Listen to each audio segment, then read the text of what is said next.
Hello students, welcome back to my channel. Myself Deepali Shah and you are watching Deepali Ma'am Science Classes. तो आज मैं आप लोगों को फ्रिक्शन का ही सेकंड पार्ट बताने वाली हूँ।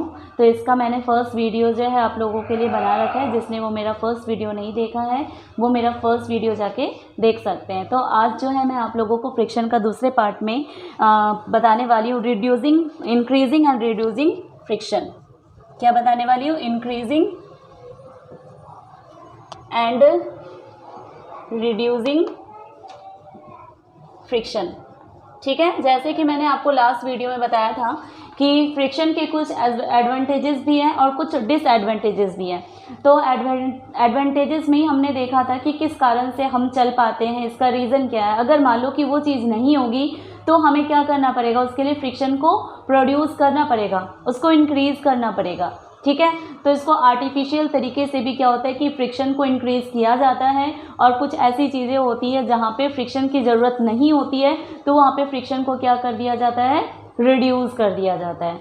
ठीक है, तो हम लोग यहीं पे इंक्रीजिंग एंड रिड्यूसिंग फ्रिक्शन के बारे में देखेंगे। सबसे पहले हम लोग इंक्रीजिंग देखेंगे कि इंक्रीज कैसे किया जाता है, कैसे होता है, by the use of lubricant.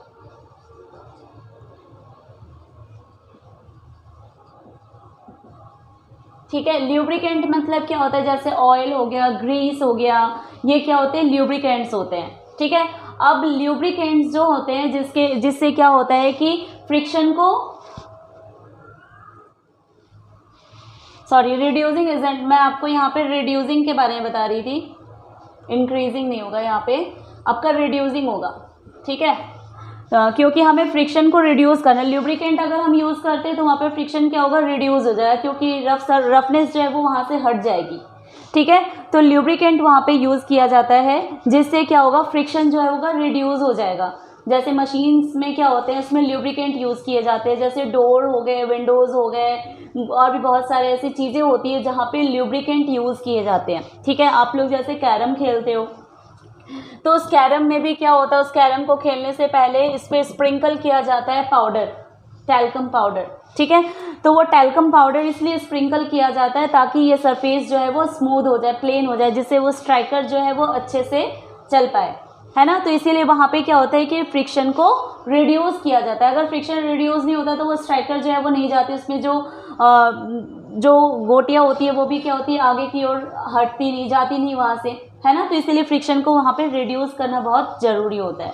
Okay, इसके बाद नेक्स्ट जो है वो क्या हो जाएगा आपका, कैसे हम कम कर सकते हैं, बाय यूजिंग बॉल बेयरिंग। क्या होता है, by using ball bearing. Ball bearing कहाँ पे यूज़ किया जाता है, जैसे फैन हो गया, फैंस में भी क्या होता है, बॉल बेयरिंग जो रोटेट करता है ना, वहाँ पे जहाँ पे रोटेशन होता है वहाँ पे बॉल बेयरिंग लगाने से क्या होता है कि फ्रिक्शन जो है वो रिड्यूस हो जाता है। ठीक है, जैसे साइकिल में भी लगा हुआ होता है, व्हीकल्स में भी होते हैं, देन फैन होता है, इसमें भी, उसमें भी जो कॉयल होता है उसमें भी बॉल बेयरिंग्स लगे होते हैं, जिससे फ्रिक्शन जो है वो रिड्यूस हो जाता है और वो ईजिली क्या होता है, मूव कर रहा होता है। अगर फ्रिक्शन होता है तो वो धीरे धीरे चल रही होती, राइट। तो इसीलिए वहाँ पे बॉल बेयरिंग यूज़ किया जाता है, उसमें कुछ ऑयल्स वगैरह भी डाले जाते हैं जिससे वो क्या होता है कि वो इजीली मूव करता है। ठीक है, वहाँ पे फ्रिक्शन जो है वो लेस हो जाता है, फ्रिक्शन को रिड्यूस किया जाता है ऐसे करके। ओके, नेक्स्ट जो है जैसे कि बाय स्ट्रीम लाइनिंग बॉडी।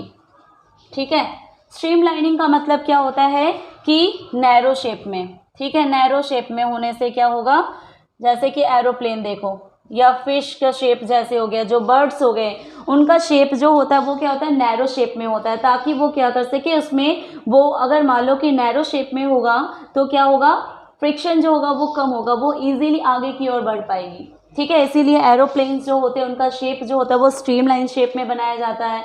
जैसे बर्ड्स होते हैं उनकी शेप जो होता है वो स्ट्रीमलाइन शेप में होता है, जो फिशेस होती है उनका भी शेप जो है वो स्ट्रीमलाइन में होता है, ताकि वो इजीली वाटर में भी मूव कर सके, फ्रिक्शन लेस फ्रिक्शन हो जाए। अगर फ्रिक्शन ज़्यादा होगा तो क्या होगा, वो इजीली मूव नहीं कर पाएगी, राइट। तो इसीलिए स्ट्रीमलाइनिंग बॉडी भी जो है इससे फ्रिक्शन को रिड्यूस किया जाता है।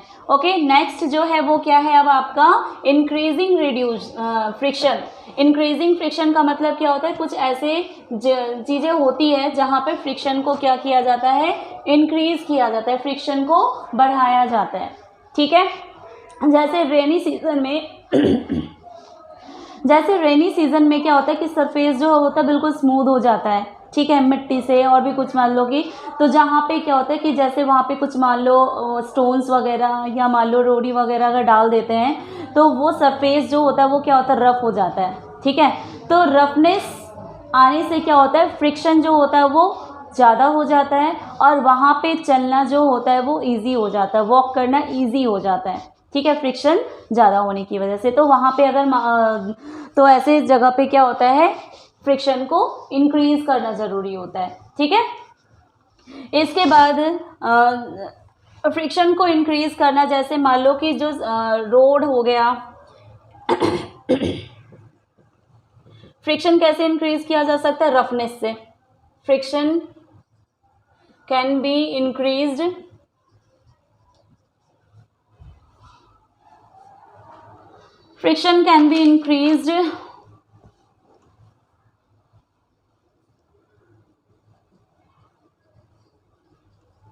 To roughness. ठीक है, रफनेस की वजह से क्या होता है, फ्रिक्शन को इंक्रीज किया जा सकता है।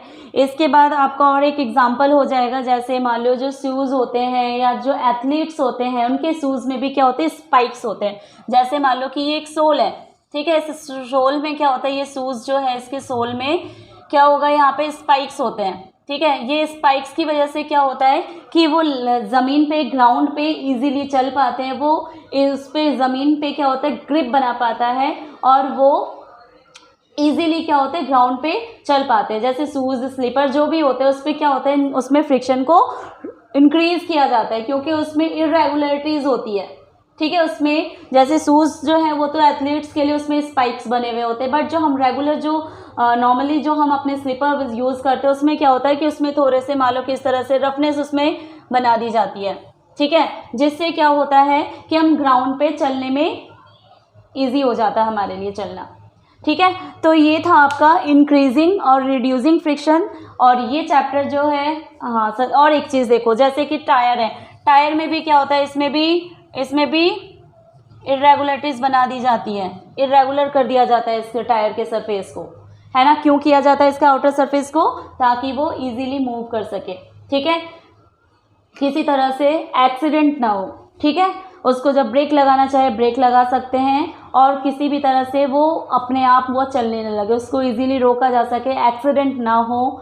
इसी कारण से उसमें फ्रिक्शन को इंक्रीज करने के लिए उसमें रिजेस और ग्रूव्स बना दिए जाते हैं। ठीक है, तो ये तो था आपका इंक्रीजिंग और रिड्यूसिंग फ्रिक्शन वाला पार्ट, जो फ्रिक्शन का ही एक पार्ट था। और ये चैप्टर जो है ये आपका कंप्लीट हो गया। आई होप आप लोगों को अच्छे से समझ में आ गया होगा। अगर नहीं समझ में आया तो प्लीज और एक बार 2 बार जो है वीडियो को रिपीट करके देखो, आपको डेफिनेटली समझ में आएगा। ओके, तो take care, till then, bye bye.